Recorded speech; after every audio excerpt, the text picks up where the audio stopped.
যে যন্ত্রটা একসময় হয়তো প্রতিদিন কারো ঘরে চিনির গুঁড়া বানাতো সেটা এখন জং ধরা মলিন একটা ধাতব কঙ্কাল হয়ে দাঁড়িয়েছিল। এই গ্রাইন্ডারটা হাতে পাওয়ার পর প্রথমে যেটা চোখে পড়ে সেটা হলো একটানা মরিচার চিহ্ন আর মেশিনের গায়ে খোদাই করে লেখা মেড ইন রোমানিয়া। এই লাইনটা দেখে বোঝা যায় এটা কোনো সস্তা বা আধুনিক কিছু ছিল না। একটা সময়কার ইউরোপের তৈরি ভারী স্থায়ী ধাতব গ্রাইন্ডার অনেক বছর ধরে অবহেলায় পড়েছিল, সেই কারণে আজ এমন ছেঁড়াখোড়া অবস্থা। হ্যান্ডেল ঘোরাতে গিয়ে দেখি একটুও নড়ে না, যেন লোহাটায় মরচে মাখা বরফে জমে গেছে। প্রথমেই শুরু করলাম ভাঙার কাজ। হাতুড়ি, করাত, ড্রিল, রেঞ্চ যা লাগে সব নিয়ে লাগলাম খুলে ফেলার জন্য। স্ক্রুগুলো এতটা জং ধরা ছিল, ড্রিল ছাড়া খোলা যেত না। অনেক জায়গায় জোর করে করাত চালিয়ে আলাদা করতে হলো। একটা একটা পার্ট বের করে টেবিলে সাজাই। হলুদ ঢাকনা, লাল বডি, স্টিলের হ্যান্ডেল, ভেতরে গ্রাইন্ডিং মেকানিজম, সবকিছু এক একটা যন্ত্রাংশ হয়ে ছড়িয়ে পড়েছিল। তখনই বোঝা যায় কতটা ভালোভাবে বানানো ছিল এটা। এরপর আসলো পরিষ্কারের ধাপ। প্রথমে কেমিক্যাল রিমুভার দিয়ে পুরনো রং আর মরিচা আলগা করলাম।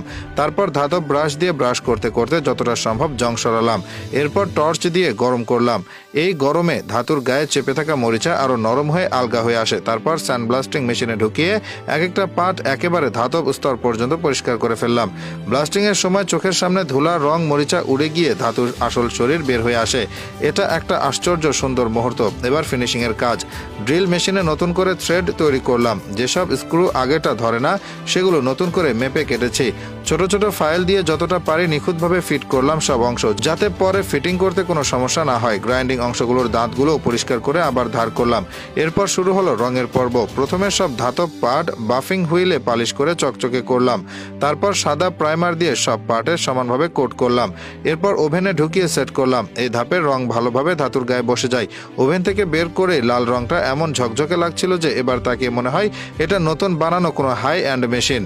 এই রংটা ছিল গ্রাইন্ডারের পুরনো চেহারা ফিরিয়ে আনার সবচেয়ে বড় ধাপ। হ্যান্ডেলের কাজেও নতুনত্ব আনা লাগে। পুরনো রডটাকে বাদ দিয়ে ল্যাথে বসে নতুন মেটাল রড বানালাম। তারপর আগের হলুদ প্লাস্টিকের গ্রিপটা ভালোভাবে পরিষ্কার করলাম। অলিগলি ধরে ঘষে চকচকে করে তুললাম যেন ঠিক আগের মতো লাগে। পুরো হ্যান্ডেলটা আবার আগের স্টাইলে তৈরি হলো, কিন্তু এবার সেটা নতুন রডে, অনেক বেশি টেকসই ফিটিং এর সাথে। সবশেষে একে একে সব পার্ট আবার জোড়া দিতে শুরু করলাম। ভেতরের দাঁত থেকে শুরু করে বাইরের কভার পর্যন্ত এক একটা অংশ নিখুঁতভাবে বসে যাচ্ছিল। লাল বডির গায়ে হলুদ ঢাকনা আর স্টিলের হ্যান্ডেল এমনভাবে মিলে গেল যেন একসাথে তৈরি হয়েছিল নতুন করে। শেষ দৃশ্যে চিনির গ্রাইন্ডারটা যখন এক আলাদা আলো ছায়ার সেটআপে রাখা হয় তখন বোঝা যায় আসল পরিবর্তনটা কেমন। সেই মরিচা ধরা মেশিন যেটা একসময় হেলান দিয়ে দাঁড়িয়েছিল অকার্যকর অবস্থায়, আজ সেটা নিজেই আবার কাজ শুরু করে। ভিতরের ব্রাউন সুগার ঢালা হয়, হ্যান্ডেল ঘুরানো হয় আর নিচ থেকে ঝকঝকে সাদা চিনির গুঁড়া পড়তে থাকে। স্ট্রবেরি চুবিয়ে নেওয়ার সেই ছোট্ট মুহূর্তটা আসলে একটা চিহ্ন। পুরনো জিনিস